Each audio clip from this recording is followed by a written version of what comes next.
ते कसं दिसतंय तुम्हाला मी आता काय सांगू.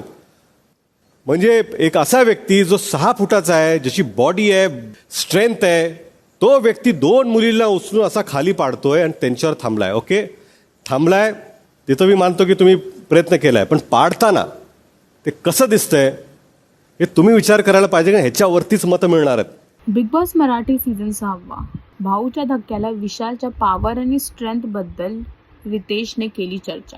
विशाल ज्या टास्कमध्ये संकेतने 100% दिलं, त्याच मधुमाशीच्या टास्कमध्ये विशालने तेवढं 100% नाही दिलं. त्यांची पॉवर, त्यांची स्ट्रेंथ खूप जास्त आहे कम्पेअर टू महिला सदस्य, जे की रेवा आणि दीपाली होते त्यांच्या अपोजिटमध्ये. आणि त्याच टास्कमध्ये विशालने स्ट्रेंथ जास्त वापरून दीपाली आणि रेवाला खाली पाडलं. त्यांना तो त्रास झाला आणि त्याच नंतर त्या दोघांच्या वरती उभे राहिले, त्या दोघांच्या वर असे उभे राहिले, जे की प्रेक्षकांना दिसून चांगलं नाही आलं.